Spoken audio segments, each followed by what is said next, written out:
Let's go! It's your boy, Super Barber Samson, with another video. Hey, check this out.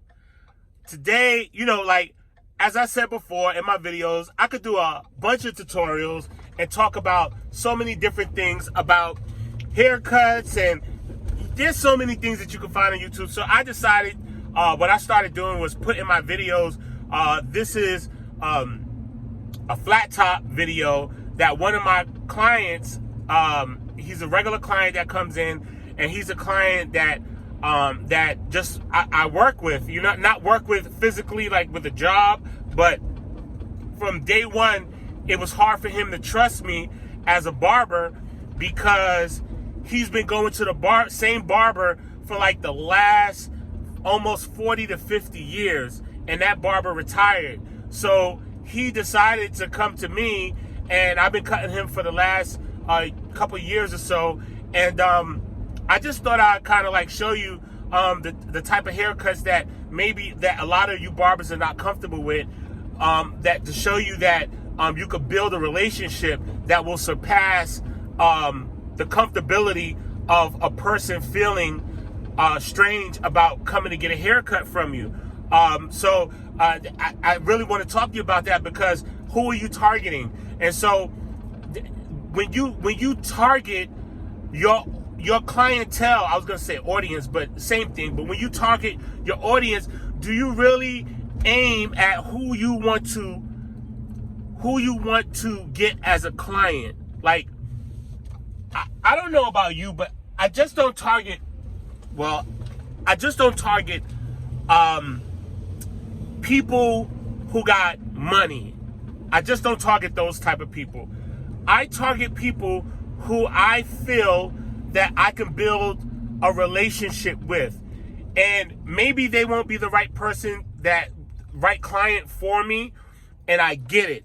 And so a lot of times, barbers, we get caught up into, how do we deal with issues when it comes to clients, and like do we really say to ourselves, like, this client is going to be mine forever? Like, we really need to cut that out. So we get caught up in those issues of like, that's my client. Nobody is really your client. This is just your customer who decides to come to you on a repeated in a repeated way. And so, do I think there are some solid clients? There are some solid clients that will literally cry.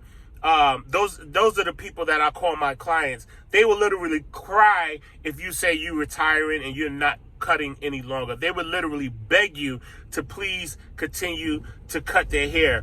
So those are the people who I call my clients. But other than that, who do you target as a barber, as a professional stylist? Who do you target? Do you target rich people? Do you target poor people? Who do you target? And so this gentleman that I'm cutting right now, I happened to see him at a hardware store, and he was wolfing. He was looking crazy. His hair was looking crazy. And I was like, and I went in my pocket, which I always do, have cards in my pocket. And I said, these are for, I know all you guys kind of do away with cards right now because everything is Instagram, social media, YouTube, and blah, blah, blah. But I'm here to tell you that cards, they work better than ever, simply because there are people who just still don't use the internet, but still would patronize your business and still would do whatever it takes to take your business to the next level. So I ran into this gentleman and just struck up a conversation with him. He was talking about some pipes that had burst in his home, and we just started talking. I was telling him about my experience with the pipes. He was like, well, I said, what do you do for a living? I'm retired, blah, blah, blah. I said, I'm a barber. And he was like, that's why you said something to me. I was like, well, yes, I did. I see your hair, and I just really had to talk to you and find out. He's like, well, that's so amazing. He's like, I never had someone just talk to me just because they wanted to cut my hair. And we cracked it up, chopped it up for a little while and just talked. And by the time we was walking to the cash register, he said, well, Samson, I may just give you a try. He said, because I've been real apprehensive because my barber had retired after cutting my hair for 40 or 50, I can't remember if it was 40 or 50 years. It was a long time. And he said he finally retired, and I've been looking at different places to go, and I just haven't found the right place. So I think I'm gonna come by there this week and give you a try.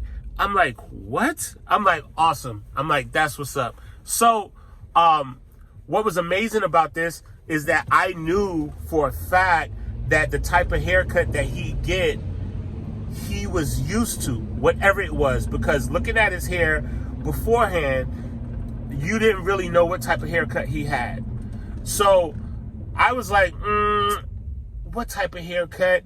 And when he sat in my chair, he finally came a few days later, sat in my chair, and he says, well, you know, this is what it is. I get a flat top. And I was like, oh my gosh, a flat top. What the heck? What is, like, I mean, like, I'm so used to doing flat tops with African American hair or thick hair, curly hair, never really Caucasian hair. So I had to step out of my mold, step out of my comfort zone. I have done it before a few times, but it was people, it was usually with like military haircuts, which was really easy. So he wanted almost the same thing, but the way his hair was, I was just uncomfortable with it.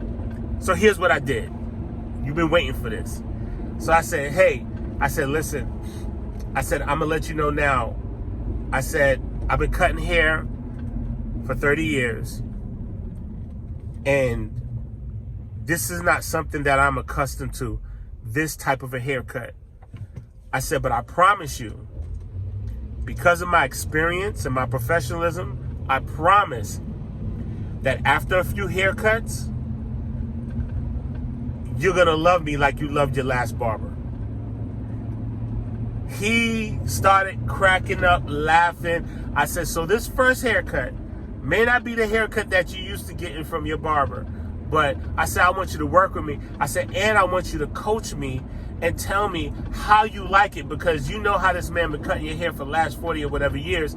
You know what you want. So you just tell me. And if you tell me what to do and the look, I can do it.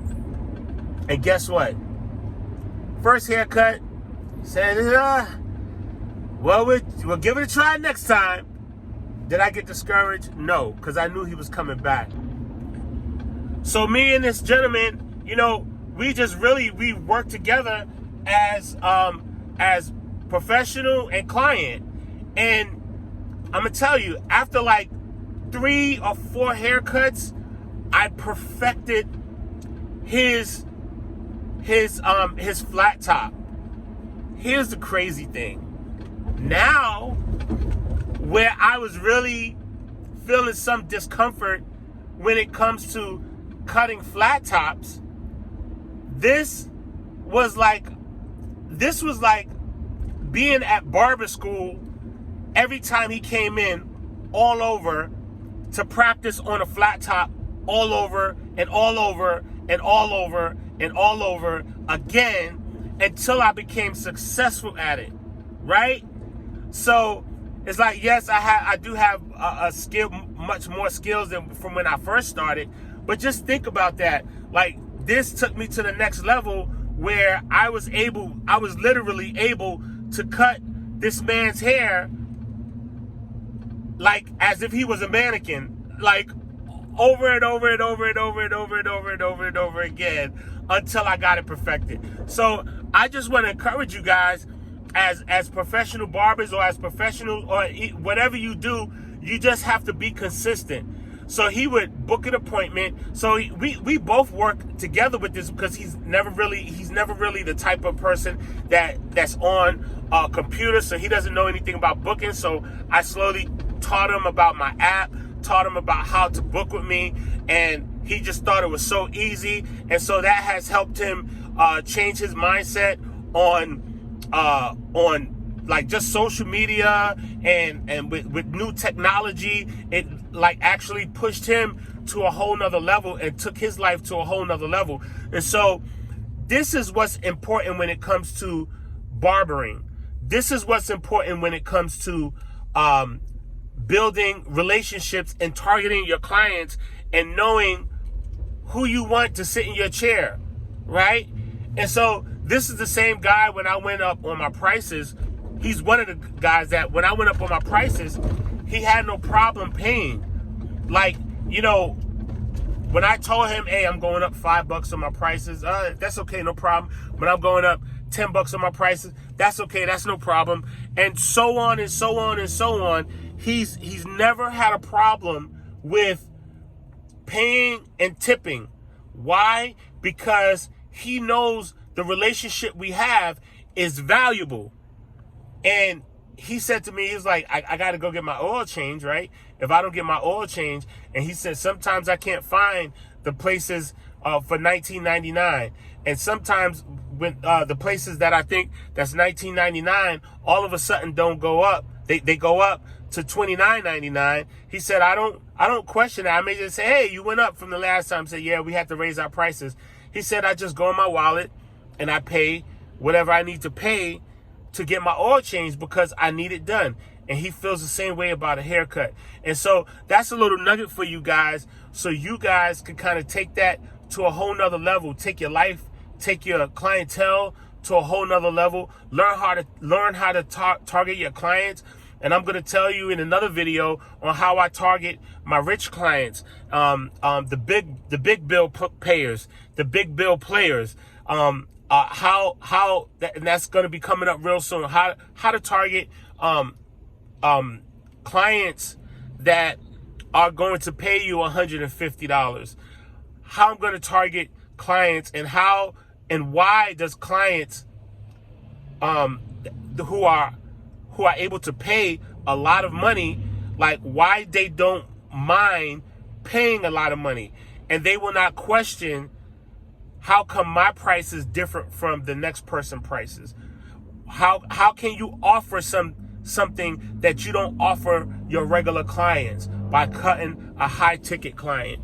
Okay, well, this is your boy Super Barber Sampson. Hey, check this out. I need you to do one thing for me. I need you to hit that, where's it at? Over there. Yeah. Hit that bell. Hit that subscribe button. Hit the like button. Please comment. And if you like these videos, there's more videos to come. I promise you, we're going to take it to the next level. Stay tuned, and God bless you. Yeah. Yes, sir.